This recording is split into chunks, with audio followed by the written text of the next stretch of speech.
పెంపుడు జంతువు లేదా పక్షిని ఎలా కొనుగోలు చేయాలి? పూర్తి వివరాలకు చదవండి రేపటి సాక్షి దినపత్రిక.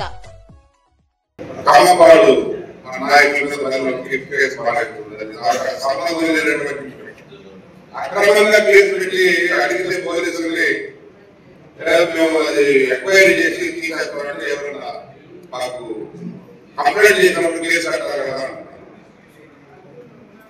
అంటే ఏదైనా సరే వాళ్ళకి తోచిన విధంగా ఆ కేసు పెట్టినటువంటి పరిస్థితి వచ్చింది. కానీ ఎన్ని కూడా మన నాయకుడు జగన్మోహన్ రెడ్డి గారు గుంటూరు విజిట్ చేసినప్పుడు మన ఎంపీ మాజీ ఎంపీ జైల్లో ఉంటే పరామర్శించినప్పుడు మొత్తం కూడా కౌంటర్ చెప్పారు. ఒక రోజు వస్తే ఆ రోజు మీరు కూడా అనుకుంటున్నాం. కానీ ఇవన్నీ కూడా చూస్తా ఉంటే ఇప్పుడున్నటువంటి పరిస్థితుల్లో ఏంటంటే బాగా మనం తుఫాన్కి సైక్లోన్ ఎఫెక్ట్ అయ్యి చాలా విజయవాడ అయితే సగం విజయవాడ మునిగిపోవడం జరిగింది. అన్ని కూడా మనం చూస్తామని ఇబ్బందులు ఉన్నాయి. వాటన్నింటినీ కూడా మనం చూస్తాము. మనం కూడా మన నాయకులు కార్యకర్తలుగా మన కార్యక్రమం కూడా చేస్తా ఉన్నాం. వేలు ముంపు కానివ్వండి, ఇక్కడ ప్రాంతం కానివ్వండి, మన తెలంగాణలో కూడా బాగా ఈ ముంపు ప్రాంతాలు ఎక్కువగా ఉండి పంట నష్టం జరిగింది. మన దగ్గర 20 గ్రామాలు అంటున్నారు. 20 గ్రామాలు కాదు, మొత్తం 10-12 రోజులు వర్షం పడటం వల్ల అన్ని పంటలు కూడా దెబ్బతింది. మిర్చి పూర్తిగా దిగుబడి వచ్చే పరిస్థితి లేదు, ప్రతిపోయింది. మన నష్టపడి పంటలు మొత్తం కూడా పోయింది. వరి కూడా దిగుబడి వచ్చేటువంటి పరిస్థితి కనపడట్లేదు. ఇదన్నీ కూడా మరి గవర్నమెంట్ దృష్టిలో ఉంటున్నది. ఇప్పుడు పెట్టుబడి దానికి ఏదైతే ఖర్చు అయితే మొత్తం కూడా గవర్నమెంట్ ఇవ్వాలని చెప్పి మనం ఈ సమావేశం ద్వారా ట్రైన్ చేస్తున్నాం. అదే కాకుండా ఈరోజు ఏదైతే అక్రమ కేసులు బనాయిస్తున్నారో తక్షణమే వాటిని ఆఫ్ చేయాలి. అక్రమ కేసులు బనాయించకుండా మనం కూడా పరిశీలించాల్సిన రోజులు వస్తా ఉన్నాయి. 3 నెలలు అయిపోయింది. మనం 6 నెలల దాకా వెయిట్ చేద్దాం అనుకుంటున్నాం, కానీ వాళ్ళు ఆగిరించేటట్టు లేదు. 6 నెలలు చూద్దాం అనుకుంటున్నాం. కానీ ఈ 3 నెలల్లోనే విచిత్రమైనటువంటి కార్యక్రమాలు మనం చూస్తా ఉన్నాం. ఇక మనం చెప్పాల్సిన పని లేదు. మనం రోజు అన్నింటిలో మనం చూస్తూనే ఉన్నాం. ఛాలెంజ్లు, సవాళ్ళు ఇవన్నీ మనం చూస్తా ఉన్నాం. ఇవన్నీ కూడా మనం చూసా ఉన్నాం. 30 ఏళ్ళు అయితే 35 సంవత్సరాలు రాజకీయ ఎంతో మంది చూశారు. ఈ సవాళ్ళు చేసేవాళ్ళందరూ మరి చరిత్రలు ఎవరు కూడా కనపడరు. సవాళ్ళు ప్రతి సవాళ్ళు చేయలేదు. కానీ అసలు ఏ లక్ష్య సాధన చేస్తా ఉన్నారు? వచ్చిన ఆరోపణలు నిరూపించవలసినటువంటి వ్యక్తులు మేమే ఆరోపణ వచ్చినటువంటి దానికి ప్రతి సవాలు చేస్తా ఉన్నారు. ఇవన్నీ కూడా సర్వసాధారణంగా జరిగేటటువంటి చరిత్రలో చాలా మంది చూసాం. అన్ని కూడా బయటపడతాయి. అన్ని మనమే తొందరపడాల్సిన పని లేదు. ఎవరైతే ఈ చదువుకున్నప్పుడు వాళ్ళే పడతారు. మనం ఏమి ఉపయోగపడాల్సిన పని లేదు. మనకు కావాల్సింది ఏంటంటే అభివృద్ధి, సంక్షేమం.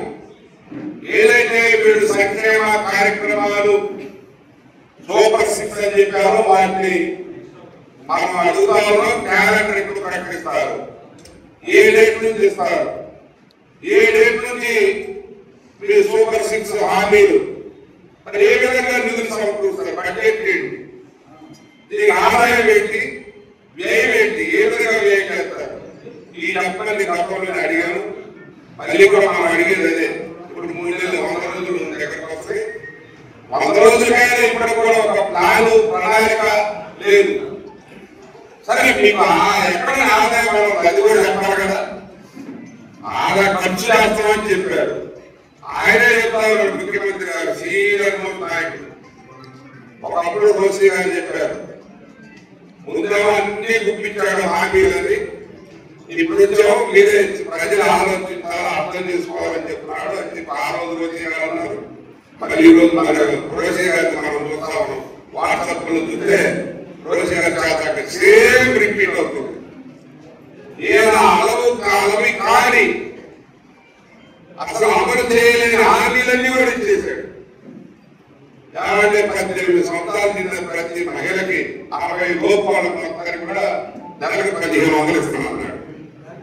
దీనికి బడ్జెట్ అంతా ఇప్పుడు మామూలుగా రెగ్యులర్ కడుతున్నారు పదవాళ్ళు. నీకు 15,000, నీకు 15,000, నీకు 15,000, నీకు 18,000, నీకు 18,000, నీకు 18,000. ఈ నిబంధనలు ఎట్లా ఉంటే ఆశ్చర్యపరంగా చాలా ఆశ్చర్యపడతా ఉంటారు. అది ఎక్కడో చెప్తాడండి నేను డబ్బులని. అది చెప్పరు. ఆదాయ వనరులు చెప్పరు. ఆర్థిక శాఖ మంత్రి మాట్లాడడం దీని గురించి చెప్పేటటువంటి వాళ్ళు మరి పవన్ కళ్యాణ్ గారు మొత్తం కూడా దీనికి బాధ్యుడు. పవన్ కళ్యాణ్ గారు అలా మాట్లాడలా, ఆయన కూడా నోరు కదపలా. నేను అడుగుతా ఉన్నా ఈ వేదిక మీద నుంచి బీజేపీ నాయకులారా, తెలుగుదేశం పార్టీ నాయకులందరూ కూడా అడుగుతా ఉన్నా, డేట్లు ప్రకటించండి. ఈ డేట్ నుంచి మేము ఇస్తాం, ఈ డేట్ నుంచి అమలు చేస్తాం. అమ్మకు వందనం అంట, ఎక్కడ వందనం చేస్తారో మరి మాకు అర్థం కాసిన వరకు ఇప్పుడు తుఫాను పూజ చూపించి ఇక్కడ కొన్నాళ్ళు మొత్తం టేకెట్టేటువంటి పరిస్థితి. ఏదైనా అవకాశం వద్దామని చూస్తా ఉన్నారు. ఇప్పుడు ఎస్సీ ఎస్టీ బీసీ మైనార్టీ అదేవిధంగా వీళ్ళందరూ కూడా 50 సంవత్సరాలు నిండితే 3,000 రూపాయలు పెన్షన్ ఇస్తా ఉన్నారు. 55 సంవత్సరాలు నిండు మొత్తం ఎదుర్కొంటా ఉన్నారు. అంటే 50 సంవత్సరాలు నిండితే పెన్షన్ ఇచ్చేస్తాను 4,000, 4,000 పెన్షన్, 3,000, 4,000.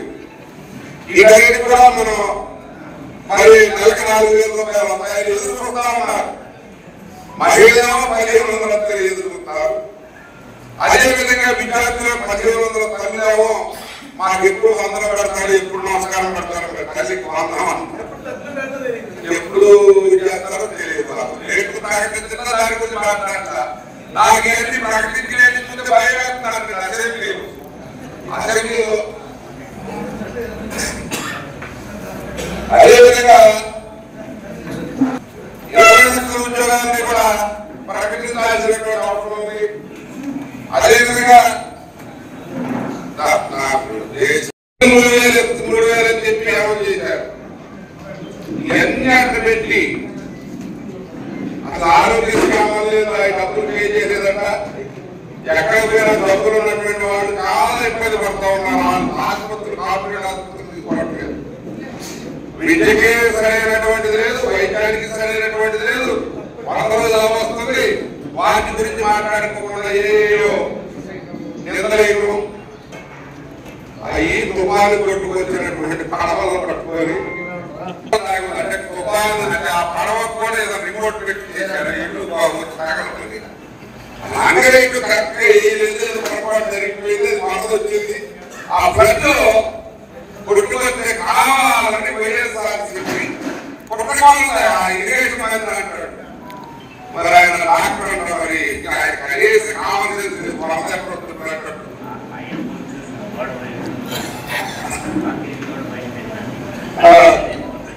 హైవే బోర్డు నుంచి కాంక్రీట్ గౌరవ కొరత పెట్టారు. మరి ఇవన్నీ కూడా హాస్యాస్పదమైనటువంటి ఆరోపణలు చేస్తా ఉన్నారు. కన్స్ట్రక్టివ్ గా ఒక్క మాట కూడా మాట్లాడలేదు. అందుకని మనం ఏం చూడాలి, చూద్దాం. ఇంకొక 2-3 నెలలు మళ్ళీ నెక్స్ట్ 3 నెలలకు మళ్ళీ మీటింగ్ పెట్టుకుంటాం. ఇక అప్పటి నుంచి మనం విజృంభించి తప్పనిసరిగా డిమాండ్ చేయాలి. ఎందుకంటే సంక్షేమ కార్యక్రమాలు జగన్మోహన్ రెడ్డి గారు ఈ మాటల ఒక్కొక్కటిలో 30,000, 40,000 ఆ విధంగా అకౌంట్ లో పడిపోయి పంటలు లొక్కేసేవాళ్ళు ఈ 3 నెలలు. అసలు తల్లికి వందనం ఇప్పుడు కరెక్ట్ సీజన్, కళ్ళు స్టార్ట్ అయిన సీజన్. అదేవిధంగా రైతు పెట్టుబడి 20,000 అన్నాడు. మనం 10,000 20,000 అన్నాడు. అది కూడా ఎక్కడి నుంచి తెస్తాడో ఏంటో తెలియనటువంటి అగమ్య గోచరంగా ఉన్నది. అదేవిధంగా ఇప్పుడు శ్రావణ మాసం అయిపోయింది. శ్రావణ మాసంలోనే ఇస్తున్నారు. శ్రావణ మాసం అయిపోయింది.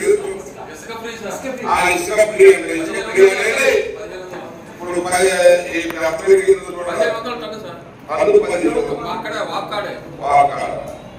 ఇవన్నీ కూడా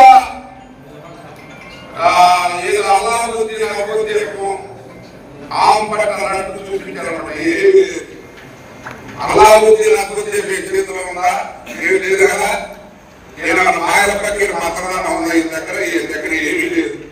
ఎక్కడ నుంచి డబ్బులు కావాలి కదా, ఆదాయ వనరులు లేవు కదా, ఆదాయ వనరులు రావాలి కదా, ఆదాయం వచ్చే కదా ఇవన్నీ ఇంప్లిమెంట్ చేసేది. నువ్వు ఏ విధంగా చేస్తావా? అప్పు చేస్తావా? సరే అప్పు వాళ్ళకి నామ్స్ ఇదైపోయిపోతే బాగా జిల్లా కమిటీ సభ్యులు ఆయన 3 నెలలు అవుతుంది. ఇదిగో అంటాడు, అదిగో అంటాడు ఏసీపీ. మీ తిరుగురు వస్తున్నాడంటే తప్పనిసరిగా మీరు కొట్టేస్తాను మాట్లాడతా. 2-3 రోజుల్లో తప్పనిసరిగా మనం కమిషనర్ కలిసి ఈ విషయం తెలుసుకోవాల్సిన కొన్ని సమస్యలు ఉన్నాయి. ఆ సమస్యలన్నింటినీ కూడా ఏది వదిలిపెట్టలేదు. మనం తప్పనిసరిగా వెంటబడడం, మన యొక్క ఏదైతే మనకు హామీలు నెరవేర్చేటట్టు అవి అమలు జరిగేటట్టు పోరాటం చేద్దాం. ప్రతి ఒక్క విషయంలో కూడా మనం ఇప్పుడు జరిగే యాక్టివిటీస్ ఒకటే విమర్శించాల్సిన పని లేదు. వాళ్ళే వాళ్ళ కోటలు అంటారు కదా, కోటలు దాటిపోతున్నాయి. ఇవన్నీ కూడా మనం చూస్తా ఉన్నాం, చర్చించుకుంటా ఉన్నారు. నియోజకవర్గ ప్రజలు కూడా అర్థమైపోతా ఉంది. ఎవరేంటనేది కూడా తెలుసుకున్నారు. ఈరోజు మొత్తం కూడా సామాన్యుడు కూడా తెలుసు ఈవీఎం మేనేజ్మెంట్ జరిగింది, ఇది తప్పు అని చెప్పి ఎలా మనసు లాంటి వాళ్ళని చెప్పారు. ప్రపంచ స్థాయిలో ఈ మొత్తం కూడా అన్ని దేశాల్లో బ్యాలెట్ అడుగుతున్నారు. ఎందుకంటే ఇవన్నీ కూడా మేనేజ్ చేస్తూ ప్రోగ్రామ్ చేస్తూ ఈ ఏ ఈవీఎం మేనేజ్ చేస్తుందని చెప్పి చెప్తా ఉన్నారు. ఏం జరిగిందో పాపం పుణ్యం అవన్నీ కూడా వదిలేసేసి ఎట్టి పరిస్థితుల్లో మళ్ళీ మరి రాబోయేటటువంటి సొసైటీలు కానీ మరి స్థానిక సంస్థలు కానీ అదేవిధంగా ముఖ్యంగా మన ఎమ్మెల్సీ అభ్యర్థి గౌరవ గారిని తప్పనిసరిగా 100% మనకు గెలుస్తాం. గ్రాడ్యుయేట్ స్థానంలో గెలిపిస్తున్నాం.